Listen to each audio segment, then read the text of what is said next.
Shortly revise करून देतो जे ऑलरेडी आपण डिस्कस केलेलं आहे.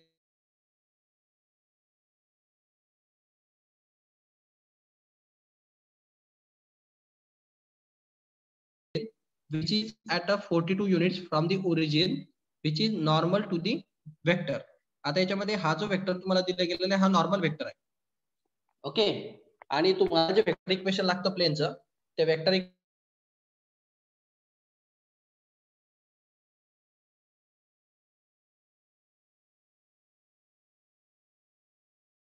Plain to origin. Okay, so याच्यामध्ये हा जो नॉर्मल वेक्टर तुम्हाला दिलाय, नॉर्मल वेक्टरचा पहिले युनिट वेक्टर काढायचा. युनिट वेक्टर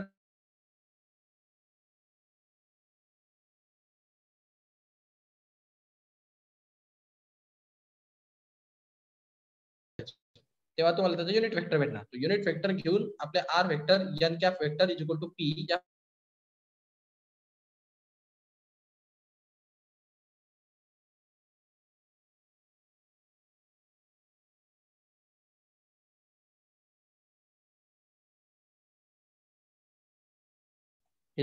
जमेल का?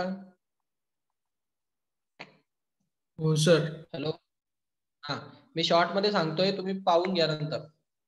आपण हे ऑलरेडी क्वेश्चन सॉल्व्ह केलेले सेम सेम क्वेश्चन अशा टाइपचे. Find the perpendicular distance of the origin from the plane. असं जेव्हा तुम्हाला इक्वेशन दिलेलं असतं तेव्हा एक गोष्ट लक्षात घ्यायच्या मध्ये, हा जो फॉर्मॅट आहे 6x + 2y + 3z - 7 = 0, हा -7 इकडे शिफ्ट करा आणि तुम्हाला मग एक फॉर्मॅट भेटणार पहा,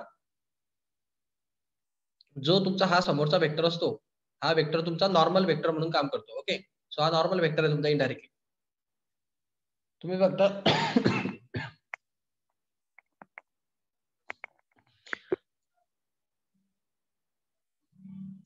हे जे तुमचं इक्वेशन असतं याला LMN असे जोडलेले असतात आपल्या हिशोबाने. म्हणजे आपण कसं घेतलं होतं पहा, AX + BY + C = ते पुढचं डिस्टन्स जे असतं ते समजा P डिस्टन्स असतं. सो हा जो फॉर्मॅट आहे CZ, हा जो फॉर्मॅट आहे हा कार्टेशियन इक्वेशन असतं प्लेनचं. त्या कार्टेशियन इक्वेशन मध्ये हे डायरेक्शन रेशोज तुम्हाला दिलेले असतात ABC. डायरेक्शन रेशोज म्हणजे काय असतं, तुमचं जे काही इक्वेशन असतं त्याचे फुटचे ते कोऑर्डिनेट्स असतात. ओके, सो तुम्हाला ते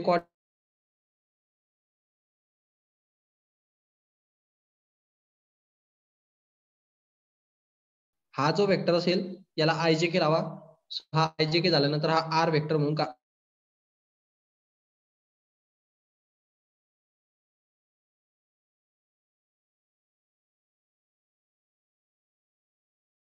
प्लेनचा फॉर्म्युलामध्ये तुम्ही सबस्टिट्यूट केलं. तुमचा प्लेनचा जो फॉर्म्युला असतो तो आर वेक्टर एन वेक्टर, म्हणजे ऍक्च्युअली ते N vector is equal to P असं तो मॅटर असतो. आता इथं हे ऍक्च्युअली एन कॅप असते, आपल्याला इथं एन कॅप टाकावं लागणार आहे. आणि तुम्हाला ही जी अरेंजमेंट दिली गेली आहे, ही अरेंजमेंट दिली गेली आहे आर वेक्टरची. कार्टेशियन इक्वेशन आणि वेक्टर इक्वेशन असे फॉर्मॅट येते. हे कार्टेशियन इक्वेशन आहे आणि हे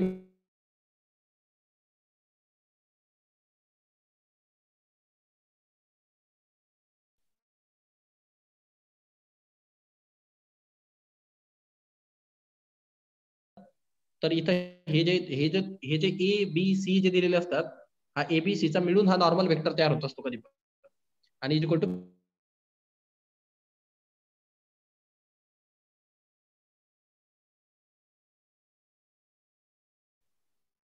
हो सर. तर मग हे इथनं हे 6 - 2 आणि 3 घ्यायचे, त्याला IJK लावायचे, तो एन वेक्टर तयार होऊन जातो, म्हणजे नॉर्मल वेक्टर.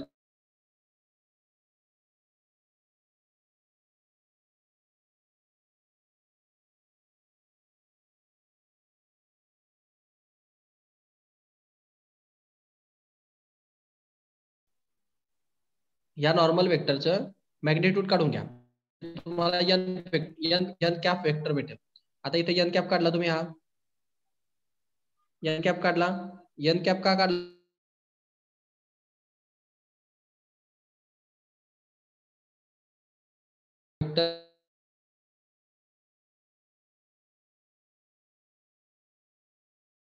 तुम्हाला एन वेक्टरच्या एन कॅप लागेल.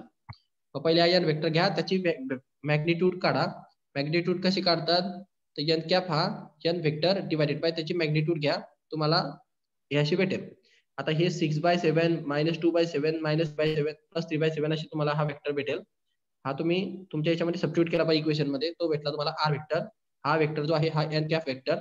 आणि हे जे इकडे होतं हे 7/7 येईल का, कारण तुम्ही याला जर मॅग्निट्यूडने डिवाइड केलंय तर लेफ्ट साइडला डिवाइड केल्यामुळे राईट साइडला पण डिवाइड करावं लागतं. तो इकडे जो 7 होता त्याला डिवाइड/7 येईल, म्हणजे तुमचा आन्सर भेटला तुम्हाला R vector N cap vector is equal to 1.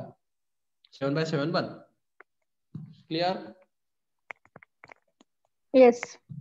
Clear? तर आता याच्यामध्ये तुम्हाला त्याने विचारलंय कम्पेअर करा तुम्ही याचं नॉर्मल फॉर्म इक्वेशन सोबत. तर नॉर्मल फॉर्म इक्वेशन असतं R vector N cap vector is equal to P असतं. So it follows the length perpendicular from the origin is 1 unit. तुमचं जे नॉर्मल फॉर्मचं जे इक्वेशन असतं ते इक्वेशन काय म्हणतं, R vector N cap is equal to P एवढं असलं पाहिजे. आणि हे इक्वेशन तुम्हाला तसंच भेटलंय, R vector N cap is equal to 1. मग पी म्हणजे काय असतं, ते लेंथ ऑफ परपेंडिक्युलर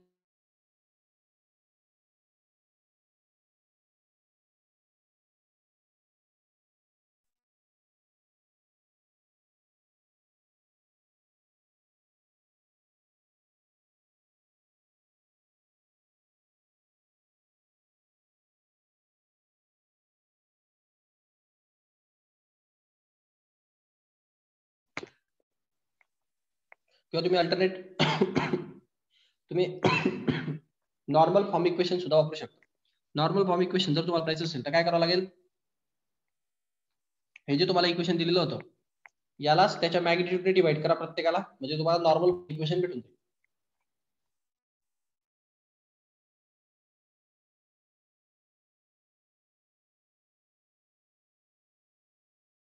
जो तुमचे हे जे कोऑर्डिनेट दिलेले तुम्हाला इथं त्याला त्याच्या मॅग्निट्यूडने डिवाइड केलं या सर्वांच्या वेक्टरच्या, की तुम्हाला त्याचं नॉर्मल फॉर्म इक्वेशन भेटून.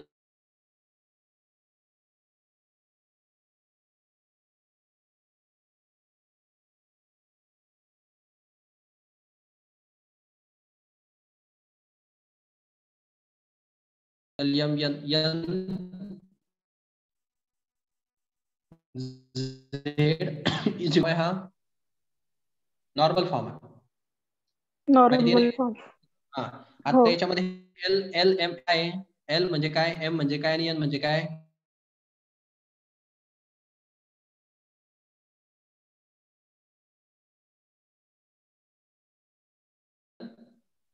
कोसाइन असतं ना, एक्स ऍक्सिस साठी एल वापरतात, याच्यासाठी एल.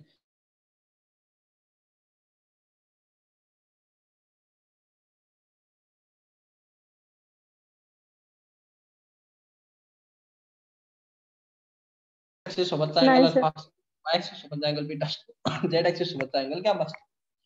तर तुमचा जो नॉर्मल फॉर्म आहे त्या नॉर्मल फॉर्म मध्ये पण तुम्हाला पी ची व्हॅल्यू काढता येते. आता विषय असा उठतो की तुम्हाला हे जे कार्टेशियन इक्वेशन दिलेलं होतं, हे कार्टेशियन इक्वेशन मध्ये हे जे 6x -2 -2 + 3z is equal to 7 हे जे दिलेलं आहे ना, हे कार्टेशियन इक्वेशन चे हे जे कोइफिशियंट आहे हे डायरेक्शन रेशो असतात. म्हणजे हे कसं इक्वेशन असतं, ax + by + cz is equal to काहीतरी समजा डी म्हणा तुम्ही. हे ए बी सी जे आहे हे तुमचे डायरेक्शन रेशो आहेत. आणि आपल्याला जर पी आणायचा असेल तर आपल्याला डायरेक्शन कोसाइन मध्ये कन्वर्ट करावं लागेल. म्हणजे L X plus M Y plus N X N Z is equal to P असं इक्वेशन असतं आपलं वेक्टर फॉर्मचं. दोघांमध्ये काय फरक आहे, हा डायरेक्शन रेशो आहे आणि हे डायरेक्शन कोसाइन आहे. बरोबर की नाही? हो. बरोबर की नाही? हा, तर डायरेक्शन रेशो पासून डायरेक्शन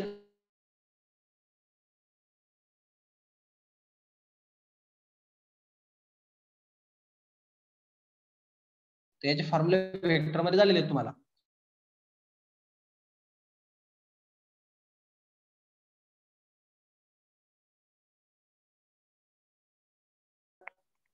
एमचा जर फॉर्म्युला पाहिजे असेल बी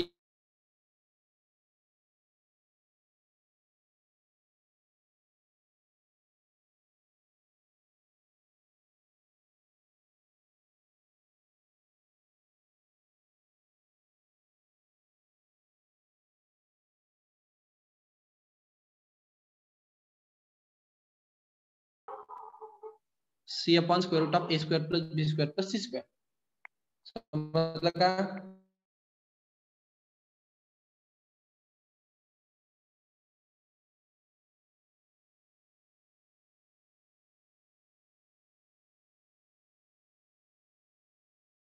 नॉर्मल फॉर्म मध्ये कन्वर्ट करा, तुम्हाला पी ची व्हॅल्यू भेटते. पण आता पी ची व्हॅल्यू नाही पाहिजे फक्त आपल्याला, पी चे कोऑर्डिनेट पण पाहिजे. ओके, सो पी चे कोऑर्डिनेट कसे काढतात? पहिले पहा पी ची व्हॅल्यू कशी भेटेल. मी तुम्हाला आत्ताच ती मेथड सांगितली. पहा, याला नॉर्मल फॉर्म मध्ये कन्वर्ट करायचं. हे एबीसी दिलेले आहे, त्याला नॉर्मल फॉर्म मध्ये कसं कन्वर्ट करतात?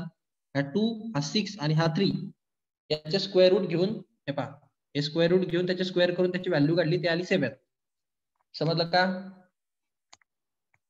हो.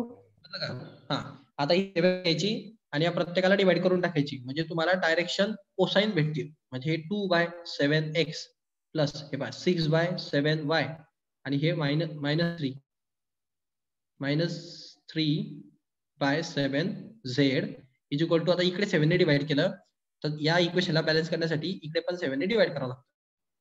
ओके, पण आता हा जो फॉर्मॅट आलेला आहे, हा फॉर्मॅट तुमचा, याला आपण एल, हा एल ची व्हॅल्यू आहे, ही एम ची व्हॅल्यू आहे आणि ही एन ची व्हॅल्यू आहे. डायरेक्शन कोसाइन झाले ना ते, ए बाय त्याचं स्क्वेअर रूट, बी बाय त्याचं स्क्वेअर रूट आणि सी बाय त्याचं स्क्वेअर रूट. ओके, हो. हा, तर मग हे 63/7 म्हणजे याचा आन्सर काय भेटलं तुम्हाला? 9. म्हणजे पी ची व्हॅल्यू किती असणार मग? 9 असणार.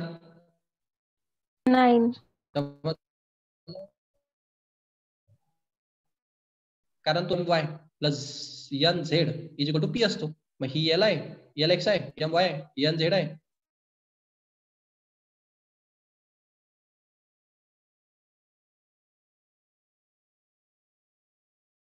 पी ची व्हॅल्यू तुमची 9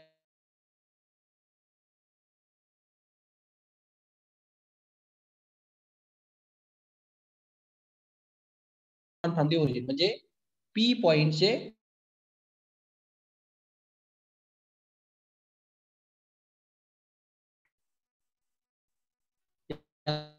पी ने मल्टिप्लाय करा, म्हणजे 9.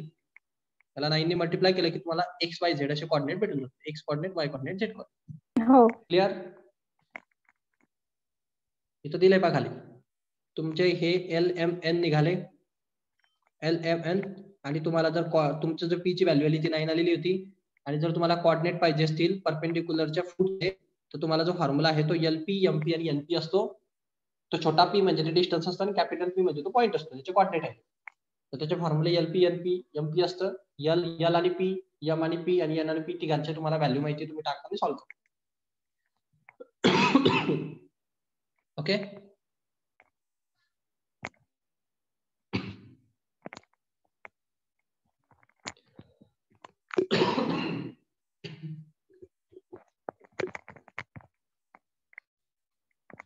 फोर्थ क्वेश्चन पहा.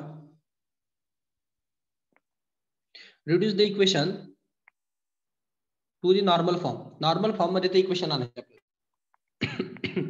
हे वेक्टर इक्वेशन दिलेलं आहे तुम्हाला. हा वेक्टर फॉर्म आहे, R vector is equal to N vector is equal to P. Okay, dot product of P. आणि आपल्याला नॉर्मल फॉर्म मध्ये आणायचं. हे तुमचा नॉर्मल फॉर्म असतो. L of X plus M of Y plus Z of P, नाही, N of Z is equal to P. हा तुमचा नॉर्मल फॉर्म. समजलं?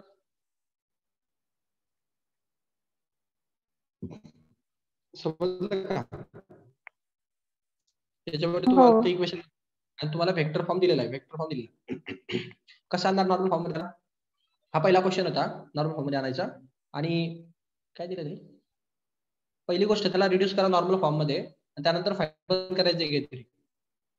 काय फाइंड करायचे? Length of the perpendicular from the origin to the plane, म्हणजे P काढायचे, आणि direction of cosine of the normal. नॉर्मलचे डायरेक्शन कोसाइन काढायचे. ओके, आता पहिला विषय इथं उठतो की तुम्हाला हा जो वेक्टर दिलाय याचे पहिले तुम्ही एन कॅप मध्ये त्याला व्यवस्थित कन्वर्ट करा, म्हणजे तुम्हाला पी ची व्हॅल्यू भेटून जाईल. बरोबर? कारण हे जे इक्वेशन आहे, हे इक्वेशन कसं दिलंय तुम्हाला? हे R vector N vector is equal to ते 78 आहे असं येते. आपल्याला इथे एन व्हेक्टर नको, तर कोण व्हेक्टर पाहिजे असतो? कोण पाहिजे इथं? एन कॅप पाहिजे ना. हो. मग एन कॅप काढायचा, त्याची व्हॅल्यू इथं टाकायची, त्याला डिवाइड करण्यासाठी तुम्ही त्याच्या मॅग्निट्यूडने त्याला डिवाइड करणार, तशी याच्या मॅग्निट्यूडने त्याला पण डिवाइड करणार. मग तुम्हाला पीची व्हॅल्यू भेटेल. म्हणजे पहिला क्वेश्चन सॉल्व्ह होईल.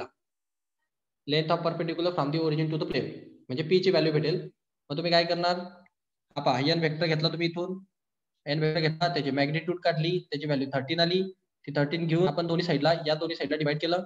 सो या प्रत्येकाच्या खाली 13 येणार इथं, तर याच्या खाली पण 13 आला, कारण डिवाइड करताना दोन्ही साईडला करावं लागतं. त्याचा बेनिफिट काय झाला? हा जो वेक्टर आहे हा एन कॅप वेक्टर आहे. मग तुमचं इक्वेशन सॅटिस्फाय होतं. 78 डिवाइड बाय 13 चा आन्सर 6 येतं. मग हे तुमचं इक्वेशन होतं सॅटिस्फाईड, की हे तुमचं नॉर्मल इक्वेशन आहे, वेक्टर इक्वेशन आहे. R vector N cap vector is equal to P. हा एन कॅप वेक्टर असेल आणि हे जे पी व्हॅल्यू असणारी 6 असणार, त्याने तुम्हाला पी व्हॅल्यू काढायला सांगितली. Okay okay. हो सर. राहिला प्रश्न, डायरेक्शन कोसाइन काढायला सांगितले नॉर्मलचे. तुमचा नॉर्मल वेक्टर हा इथं जो युनिट वेक्टर असतो तुमचा, युनिट वेक्टरचे जे कोइफिशियंट असतात ते तुमचे डायरेक्शन कोसाइन असतात. लक्षात ठेवा कधी पण, युनिट वेक्टरचे म्हणजे एन कॅप जो असतो त्याचे जे कोइफिशियंट असतील ते त्या नॉर्मलचे डायरेक्शन कोसाइन असतात. हा लक्षात. हो. हा म्हणजे हे इथले 3/13 म्हणजे एल असणार, 4/13 म्हणजे एम असणार, आणि 12/13 म्हणजे एन असणार. हे डायरेक्शन कोसाइन आहेत त्या नॉर्मलचे. युनिट वेक्टरचे कोइफिशियंट हे कधी पण नॉर्मल वेक्टरचे डायरेक्शन कोसाइन असतात, लक्षात ठेवायची गोष्ट. आणि जर नॉर्मल वेक्टर असेल असा नुसता नॉर्मल वेक्टर, तर तो डायरेक्शन रेशो दाखवतो, आणि युनिट वेक्टर हा डायरेक्शन कोसाइन दाखवतो. फरक आहे दोघांमध्ये. समजा हा जर वेक्टर, मी जर डायरेक्शन रेशो विचारले असते तर मी डायरेक्ट हे लिहिले असते 3, 4 आणि 12. नॉर्मल वेक्टर हा कोइफिशियंट हे डायरेक्शन रेशो दाखवतात, आणि युनिट वेक्टरचे कोइफिशियंट हे डायरेक्शन कोसाइन दाखवतात. आलं का लक्षात?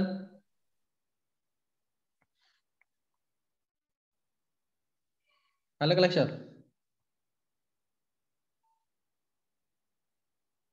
हो सर. हा, लक्षात ठेवायचे डिफरन्स. मग डायरेक्शन रेशो विचारलं तर डायरेक्ट त्याचे लिहायचे, डायरेक्शन कोसाइन विचारलं तर युनिट वेक्टरचे लिहायचे. सबला क्वेश्चन तिथं. सो त्यानंतर हा 5th नंबरचा क्वेश्चन आहे पहा. लेक्चर रिपीट करायचं, इतक्या सहजासहजी समजणार नाही ते, कारण फास्ट घेतोय थोडं. So find the vector equation of the plane passing through the point having the position vector I, J, K and perpendicular to the vector 4i plus 5j plus 6k. तुम्हाला फाइंड वेक्टर इक्वेशन फाइंड करायचे plane passing through the point. एक point मधून pass होत आहे, ज्याचा position vector आहे I plus J plus K. एक position vector आहे पॉइंटचा, त्याच्यातून ते पास होतं. And perpendicular to this vector, याला ते परपेंडिक्युलर प्लेन आहे म्हणजे नॉर्मल दिलेला आहे तुम्हाला. बरोबर. पहिले समजून घ्या, एक प्लेन आहे ज्याचं आपल्याला वेक्टर इक्वेशन फाइंड करायचंय.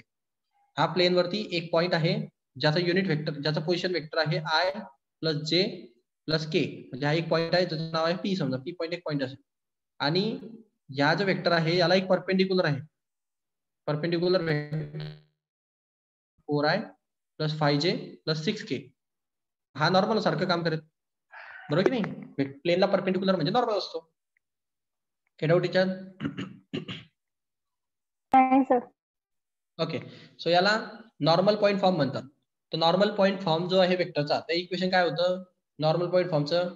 ते इक्वेशन असं होतं पहा, R vector dot normal vector is equal to तो जो पॉइंट असतो वेक्टरवरचा, तो पॉइंट ए वेक्टर आणि त्याचा नॉर्मल वेक्टर. समजलं का हे इक्वेशन? हो. हे प्लेनचं त्याच्या केस मधलं इक्वेशन आहे. नॉर्मल दिलेलं असेल आणि एक पॉइंट मधून जाणारा जर प्लेन असेल तर असं इक्वेशन त्याचं असतं. ओके.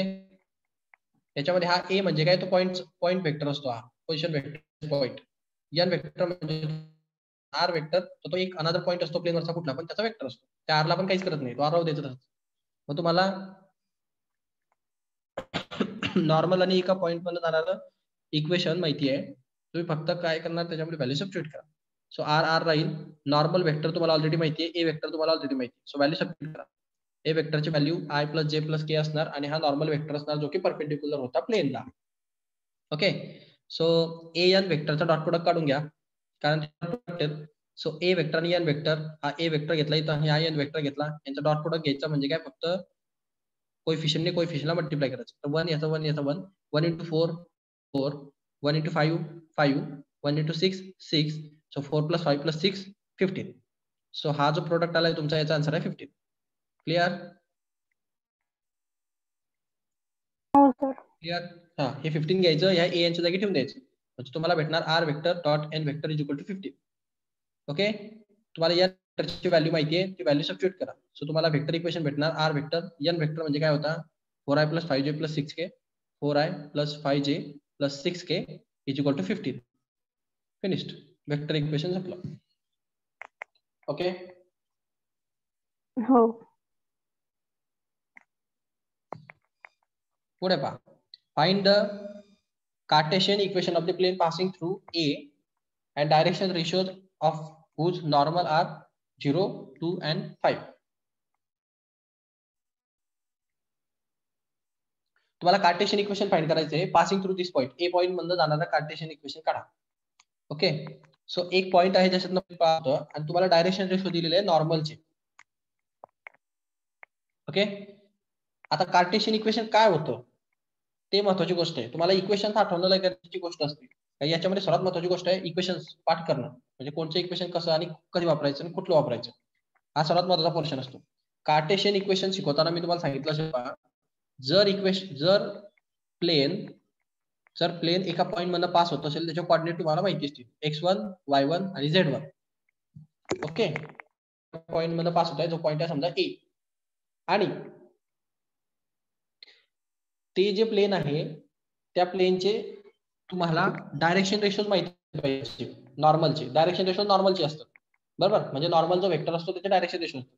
आता या ठिकाणी तुम्हाला डायरेक्ट वेक्टर जरी दिला असता तरी पण चाललं असतं, म्हणजे याचा नॉर्मल कसा असणार आहे, तर हा जो नॉर्मल वेक्टर असणार आहे हा असं असणार आहे 0i plus 2j plus 5k.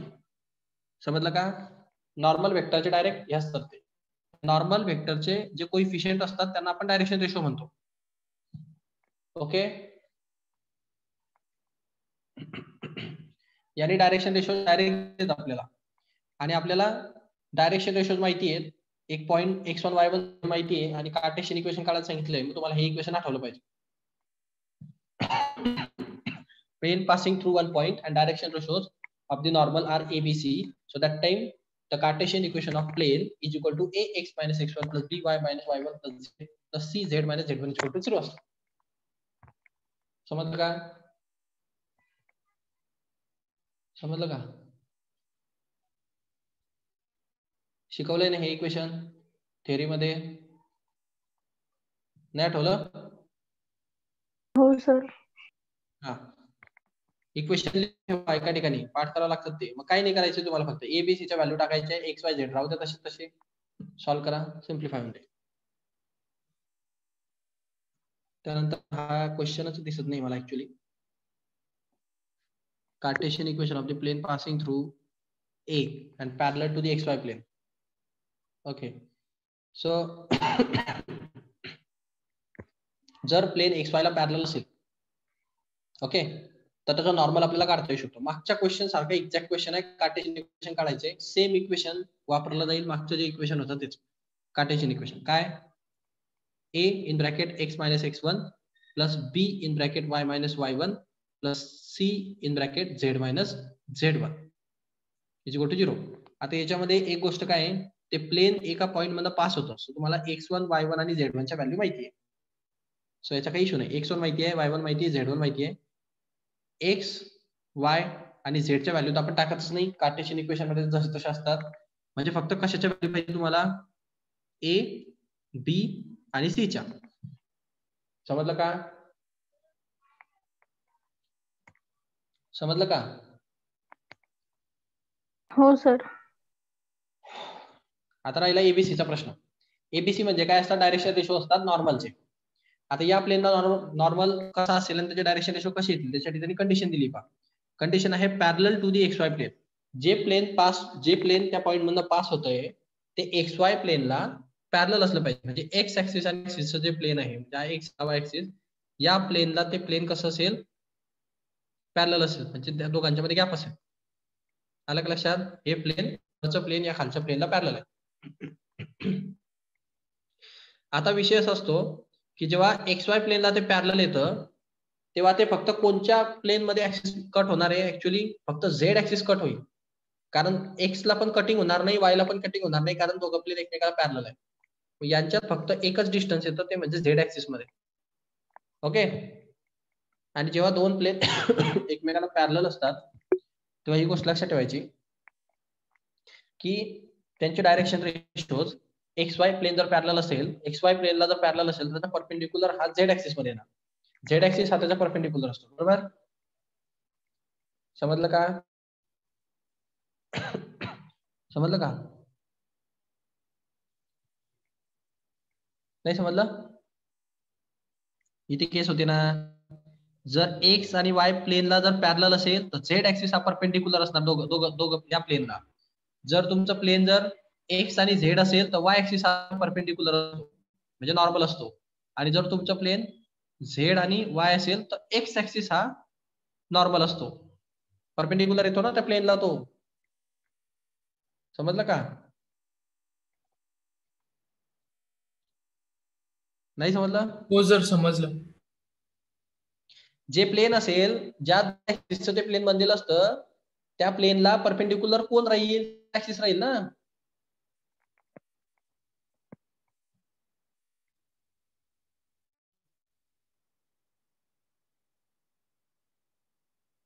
अशी ती केस आहे समजा. आता मला सांगा, हे जर हे तुमचं हा एक्स ऍक्सिस हा वाय ऍक्सिस आहे, तर हे जे एक्स वाय प्लेन आहे की नाही तुमचं, या एक्स वाय प्लेनला परपेंडिक्युलर कोणता ऍक्सिस जातोय वरती? हा झेड ऍक्सिस जातो की नाही असं वरती खाली? म्हणजे ह्या प्लेनला परपेंडिक्युलर कोण आहे? ऍक्सिस आहे की नाही? हो त्याला नॉर्मल म्हणून आपण.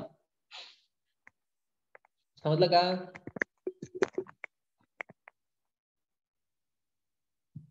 मग ते असं असतं. याने इथं जे सांगितलंय ना parallel to X Y plane आहे, म्हणजे एक्स वाय प्लेनला जर ते प्लेन पॅरलल असेल तर त्याचा जो नॉर्मल असेल तो झेड ऍक्सिस असला पाहिजे. ओके. सो झेड ऍक्सिस हा त्याचा नॉर्मल असला पाहिजे. So Z axis is the normal to the plane. Direction ratio of Z ऍक्सिसचा काय येते? ओके. आता डायरेक्शन रेशो झेड ऍक्सिसचे काय असले पाहिजे? तर झेड ऍक्सिसचे डायरेक्शन रेशोज काय असतात? 3 ऍक्सिस आहेत तुमच्याकडे. डायरेक्शन रेशो, आता डायरेक्शन रेशो घेताना झेड ऍक्सिसचे काय येतील? एक्स 0 येईल, वाय 0 येईल आणि झेड ऍक्सिस मध्ये काउंटिंग येईल, म्हणजे 1 युनिटरी मेथडने. समजलं का?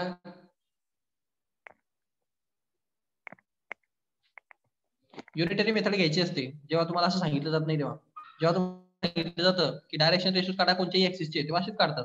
एक्स ऍक्सिसचे डायरेक्शन रेशो कसे असतात? 1 0 0 कोऑर्डिनेट ऍक्सिस. वाय ऍक्सिसचे डायरेक्शन रेशो कसे असतात? 0 1. आणि झेड ऍक्सिसचे डायरेक्शन रेशो कसे येतील? 0 0 1. समजलं का? समजलं का?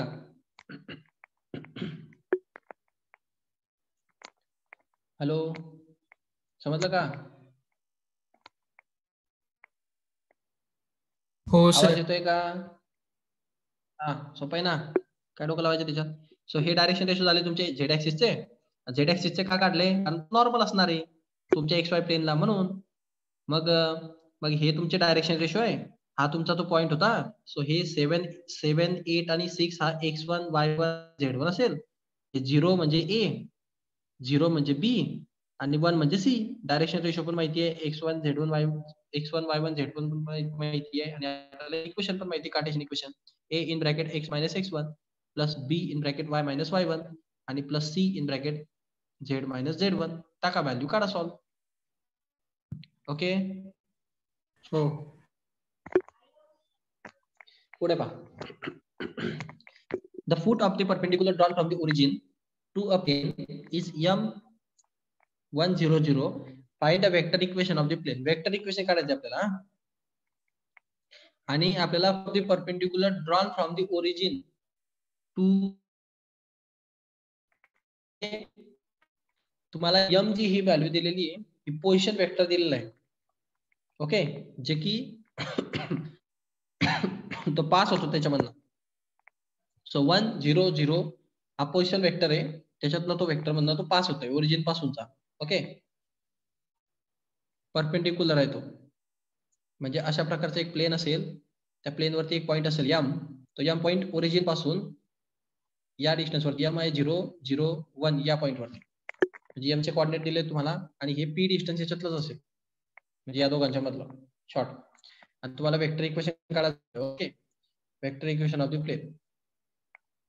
पहिली गोष्ट महत्वाची, एका पॉईंट मधून पास होणाऱ्या वेक्टर इक्वेशन काय असतं, एक पॉईंट जर दिलेला असेल तर, जसं आपल्याला एम पॉईंट दिलेला आहे पहा प्लेन वरचा 0 1 0 0 हा एम पॉईंट दिलेला आहे. एका पॉईंट मधनं पास होणाऱ्या प्लेनचं इक्वेशन कसं काढतात, तर असं काढतात, R vector N vector is equal to A vector dot N vector. आठवलं का? हो. आठवलं का? आता याच्यामध्ये एन वेक्टर आपल्याला काढावं लागेल, ए वेक्टर आपल्याला ऑलरेडी 2 आहे, म्हणजे ओ एम वेक्टर. आपण करणार, आपण म्हणणार की आपल्याला जो नॉर्मल वेक्टर आहे तो काढावा लागणार आहे, परपेंडिक्युलर वेक्टर काढावा लागेल. परपेंडिक्युलर वेक्टर कसा काढणार आपण, तर तुम्हाला इथं वेक्टर इक्वेशन मध्ये एक गोष्ट महत्वाची काय आहे, इथं आर वेक्टर तर आर वेक्टर याचीच राहील. राहिला प्रश्न एन वेक्टरचा. तर ह्या जो एम पॉईंट आहे समजा तुमचा, हा एम पॉईंट, तर एम आता या ठिकाणी हा जो ए पॉईंट आहे या इक्वेशन मध्ये, तो आपला या हिशोबाने इथे एम आहे, कारण ए पॉईंट मधनं पास होणार ते प्लेन असतं, इथं एम पॉईंट मधनं पास होणार ते प्लेन आहे. एम पॉईंटचे कॉर्डिनेट काय होते, 1 0 0. याचा पोझिशन वेक्टर काय असेल, 1 म्हणजे इथं आय येणार, इथं 0 जे आणि इथं 0 के, म्हणजे एम वेक्टर काय असलं पाहिजे, फक्त आय. समज का? हो सर. समजलं का?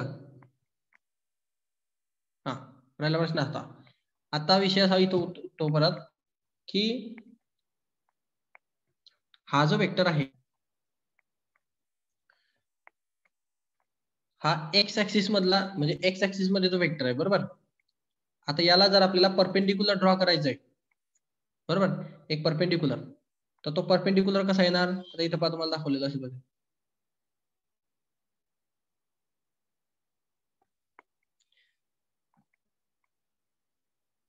परत मिस आउट झालेलं आहे, क्वेश्चन पण दिसत नाही इथं मध्ये. काही आहे का क्वेश्चन मध्ये?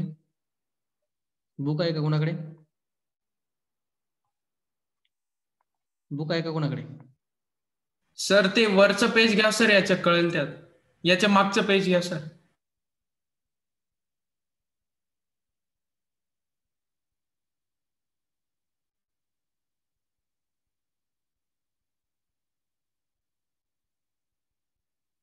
हे का?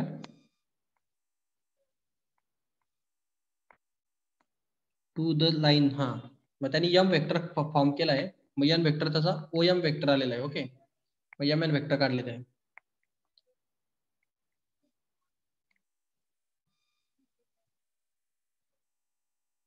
कुठला क्वेश्चन आहे तो?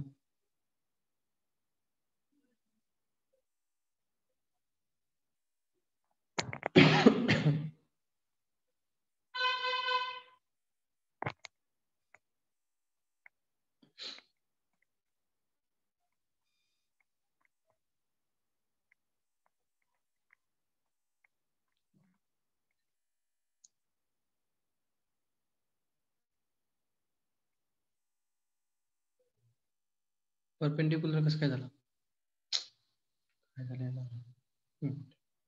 Foot of the perpendicular drawn from the origin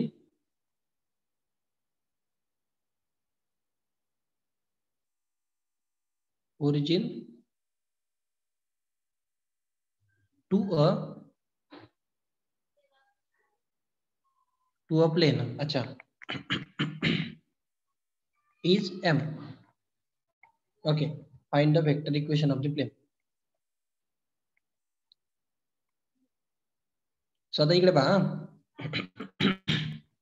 हा जो एम पॉइंट आहे हा त्या परपेंडिक्युलरचा फूट आहे, म्हणजे त्याचा म्हणण्याचा अर्थ असा इथं, तो टू अ प्लेन म्हटला ना, म्हणजे म्हणण्याचा अर्थ काय आहे की एक पॉइंट असणारी एम पॉइंट, तर एम पॉइंट हा फूट आहे परपेंडिक्युलर जातो एन वेक्टर, तो एन वेक्टर ह्या एम वेक्टर इथं परपेंडिक्युलर असेल, म्हणजे एम वेक्टर हा एक पॉइंट तर आहेच, त्यासोबत तो n वेक्टरचा सुद्धा फूट आहे. समजलं का? समजलं का?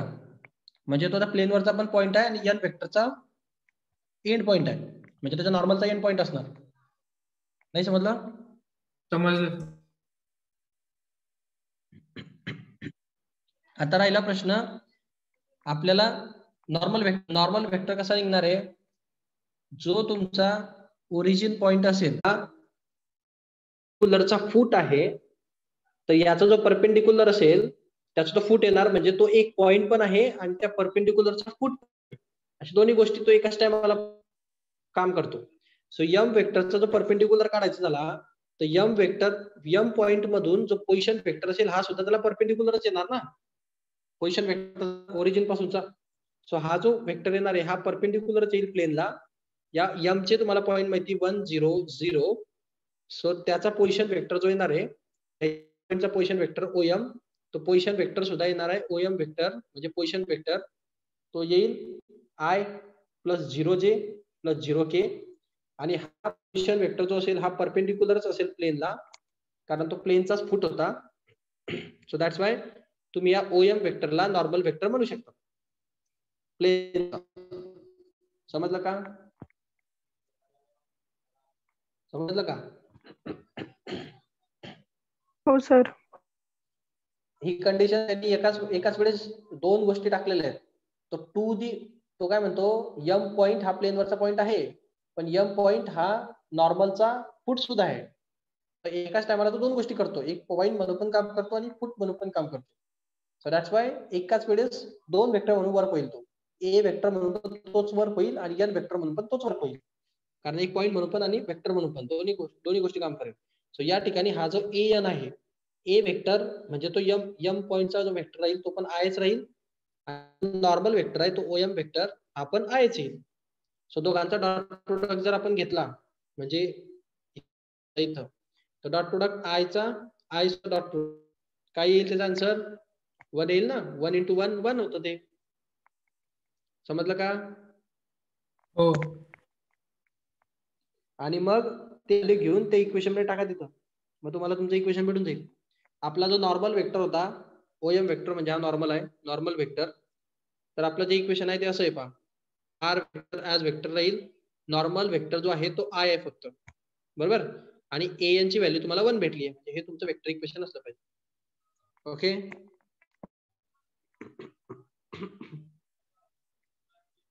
ओके. हो हो सर. हो थोडीशी किचकट केस होती, ते दिसत पण नव्हतं ना, म्हणून ते 2D प्लेन वगैरे नीट पहा, वर्डिंग खूप महत्वाची असते. वर्ड नाही समजलं काही समजत नाही. इथं थोडस गॅप होऊन गेलंय मागचं, बराच मोठा एक्सरसाइज आहे, शेवटचं बाकी. आता हे करून घ्या तुम्ही. मी शेवटचा क्वेश्चन सांगतो, तेवढा अडकला होता पाहतो. Find the vector equation of the plane which makes intercept 1 1 1 the coordinate axis. आता हे जे ना, हे मागच्या वेळेस पण लॉजिक सही होतं, फक्त थोडस नॉर्मल कसे काढायचे याच्याबद्दलचा थोडासा प्रॉब्लेम होता. सो तुम्ही पहा, हे जे इक्वेशन आहे ना तुमचं, हे तुम्ही याच फॉर्मॅट मध्ये घ्या, ते बरोबर आहे. ते मागच्या वेळेस आपण काढलं 1 0 0 येणार, 0 1 0 येणार, 0 0 1 येणार, हे नॉन कोलिनियर पॉइंट्स असतील, तिघही 3 पॉइंट्स असतील, तिन्ही ऍक्सिस वरचे 3 रिडिंग घ्यावे लागतील, A B C, सगळं बरोबर होतं. प्रश्न फक्त राहिला होता नॉर्मलचा, कारण आपलं जे इक्वेशन आहे वेक्टर इक्वेशन ते असं आहे, R vector n vector is equal to vector आणि n वेक्टर, बरोबर की नाही? बरोबर की नाही? त्याच्यामध्ये हा n वेक्टर म्हणजे नॉर्मल असतो. आता राहिला प्रश्न हा ए वेक्टरचा. हा ए म्हणजे एक पॉइंट असतो, जो वेक्टरवरचा पॉइंट असतो, बरोबर. आता ए पॉइंट तुम्ही कुठला पण कन्सिडर करा, तुम्ही ए पॉइंटला कन्सिडर करा का, बी पॉइंटला कन्सिडर करा का, सी पॉइंटला कन्सिडर करा, तुमचा आन्सर चेंज होणार नाही. तिघही क्वेश्चन येतील, कारण ए बी सी तिघं प्लेनवरचेच पॉइंट आहेत. सो त्यामुळे तुम्ही ए वेक्टर कन्सिडर करू शकता, बी वेक्टर कन्सिडर करू शकता, सी वेक्टर कन्सिडर करू शकतात या एच्या जागी, या पर्टिक्युलर एच्या जागी. पण जर तुम्ही जो वेक्टर इथं कन्सिडर करणार त्या वेक्टर पासूनच हे नॉर्मल निघालेलं पाहिजे.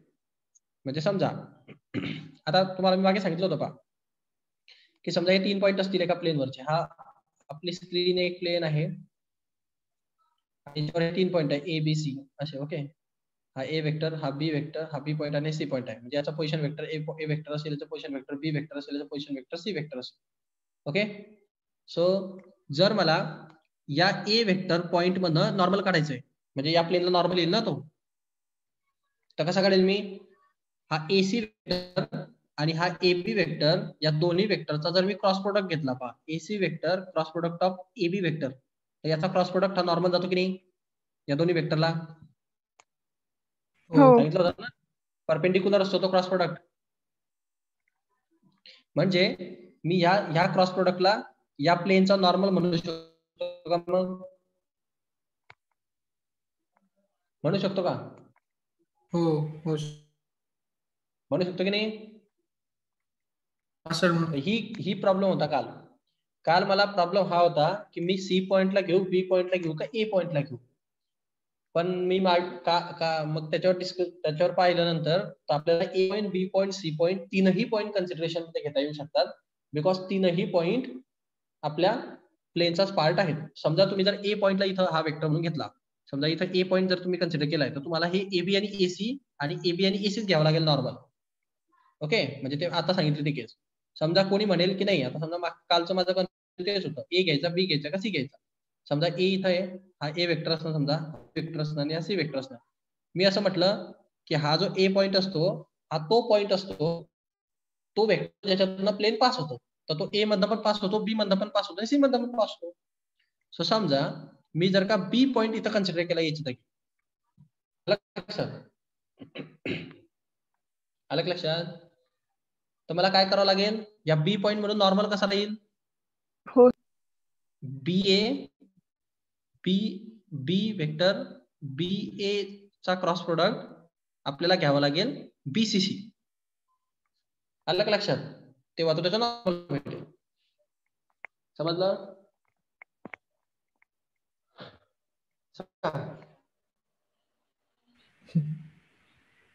हो हो सर. सर. हा, तर हा जो मॅटर होता हा काल अडकलेला होता. म्हणजे काल 3 पॉईंट होते, 3 पॉईंट मधनं नॉर्मल नेमका कुणाला घ्यायचा हा प्रश्न होता. मग ह्या प्रश्नाचं उत्तर आहे की तुम्ही तिघांना घेऊ शकतात. तुम्ही फक्त जर नॉर्मल घेणार तर त्याच्या विथ रिस्पेक्टिव्ह तुम्ही क्रॉस प्रोडक्ट करा. कालच्या अडकण्याचं कारण होतं, दुसरं काही नाही. मग आता बाकी मग सेम आहे. मग ए बी हे बा, हा त्याचा नॉर्मल झाला, क्रॉस प्रोडक्ट म्हणजे त्याचा नॉर्मल असेल, आणि हा त्याचा नॉर्मल असेल, तर बस घ्यायचं, एबी काढायचं, एसी काढायचं, एबी काढायचं, एसी काढायचं, त्याचा क्रॉस प्रोडक्ट काढायचा, त्याचा क्रॉस प्रोडक्ट काढायचा आणि टाकून द्यायचं व्हॅल्यू. संपला. आलं का लक्षात? हो सर. आता राहिला प्रश्न, तुमचे इंटरसेप्शन दिलेले आहेत पहा. हे एक्स इंटरसेप्ट आहे, हे वाय इंटरसेप्ट आहे, हे झेड इंटरसेप्ट आहे. एक्स इंटरसेप्टचा वेक्टर काय भेटेल? तुमचा ए पॉईंट असा असेल ना, एक्स इंटरसेप्ट मध्ये ए 0 0 भेटेल, बरोबर. बी पॉईंट कसा भेटेल? वाय इंटरसेप्ट मध्ये, ज्याच्यामध्ये वाय कॉर्डिनेट असेल, म्हणजे एक्स 0 वाय मध्ये कॉर्डिनेट आणि वाय झेड 0. आणि सी कसा भेटेल? एक्स 0 वाय 0 आणि झेड मध्ये 1. बरोबर की नाही? तिन्ही ऍक्सिसला कट करणारा पॉईंट आहे तो याचे वेक्टर झाले. मग आता प्रश्न आहे की ए पॉईंटचा पोझिशन वेक्टर कसा असला पाहिजे? मग याला आय लावा, 1 आय प्लस 0 जे प्लस 0 के, म्हणजे याला आपण फक्त आय म्हणणार, याला आपण फक्त जे म्हणणार आणि याला फक्त के म्हणणार. समजलं का? हो. मग हे ए बी सी तुम्हाला भेटले छोटे छोटे वेक्टर, ते आपल्याला काय काढायचं होतं? त्याचा क्रॉस प्रोडक्ट त्याचा नॉर्मल असतो, म्हणजे A B vector cross of A C vector. आता ए बी वेक्टर कसा काढतात? छोटा बी वेक्टर मायनस छोटा ए वेक्टर. आणि एसी वेक्टर कसा काढतात? छोटा सी वेक्टर मायनस छोटा ए वेक्टर. अलग लक्षात? हो सर. ओके, मग पहिले काय करा, ए बी वेक्टर काढून घ्या. छोटा बी आणि छोटा ए. छोटा बी म्हणजे काय असतं? जे मायनस आय. मग जे मायनस आय म्हणजे काय? मायनस आय प्लस जे. सिक्वेन्स मध्ये लिहून घ्या त्याला. आयला पहिले लिहायचं, जेला नंतर लिहायचं, साइन सकट. मग तसं एसी वेक्टर पण काढा. C vector minus vector. C vector काय होता? के वेक्टर होता. मायनस ए वेक्टर म्हणजे आय वेक्टर होता. याला कसं लिहिणार तुम्ही? Minus I plus K. बरोबर. तर हे तुमचे ए बी आणि एसी झाले. त्यांचा क्रॉस प्रोडक्ट घ्या, म्हणजे ते आय डिटर्मिनंट टाका, क्रॉस प्रोडक्टला सॉल्व्ह करा, तुम्हाला अशी व्हॅल्यू भेटेल. हा नॉर्मल वेक्टर भेटला तुम्हाला. नॉर्मल वेक्टर काय आहे तुमचा? आय प्लस जे प्लस के. समजलं? समजलं का? हो सर. हे डिटर्मिनंट सॉल्व्ह केल्यानंतर आणि मग तुम्हाला हा नॉर्मल वेक्टर भेटला की व्हॅल्यू घेऊन इथं टाकून द्या. आता याच्यामध्ये कसं आहे, हा आर वेक्टरची व्हॅल्यू तुम्हाला माहित नसते, सो याला आपण सॉल्व्ह करत नाही. पण या ठिकाणी हे तर डॉट प्रोडक्ट आहे की नाही, आणि याची व्हॅल्यू आपल्याला माहिती आहे, ते टाकून द्या तिथं. छोटा ए वेक्टर म्हणजे आय असतो, product of A vector B vector A B आणि ए सी यांचा क्रॉस प्रोडक्ट किती आला, I plus J plus K आला. याचा डॉट प्रोडक्ट कसा येईल, डॉट प्रोडक्ट येईल आय इंटू आय, इथं 0 आहे, 0 इंटू जे, आणि 0 आहे 0 into K. So I into I झाला 1 प्लस 0 प्लस 0, म्हणजे आन्सर झालं 1. Clear clear. हो सर. सो तुम्हाला हे इकडची जे कम्प्लीट टर्म आहे ती 1 भेटली, ते इथं सबस्टिट्यूट करा. हे आर वेक्टरच राहील. याचा क्रॉस प्रोडक्टची व्हॅल्यू होती आय प्लस जे प्लस के, आणि हे इज इक्वल टू 1 येणार, झालं एक वेक्टर. ओके. हो. तर कालचा जो प्रश्न होता तो अडकलेला प्रश्न होता की एच घ्यायचा का बी घ्यायचा का सी घ्यायचा. या ठिकाणी ए घ्यायचा का बी घ्यायचा का सी घ्यायचा. तर तुम्ही ए पण घेऊ शकता, बी पण घेऊ शकता, सी पण घेऊ शकता. फक्त त्याच्या विथ रिस्पेक्ट टू ते क्रॉस प्रोडक्ट चेंज करा, बस दुसरं काही नाही. ओके. हो. आता बघा हे खाली, हा अगोदरचा क्वेश्चन पण तसाच आहे. 10th नंबरचा क्वेश्चन आपण ऑलरेडी याच्याबद्दल डिस्कशन केलेले आहेत पास. समजून नाही समजलं तर पुढच्या लेक्चरला पाहू. थोडंसं किचकट वाटतं प्लेन, लाईन जरा सोपं जातं, प्लेन जरा कठीण जातं. प्रॅक्टिसने होऊन जातं. अजून एक एक्सरसाइज बाकी राहिला, प्लेन संपल्यानंतर आपण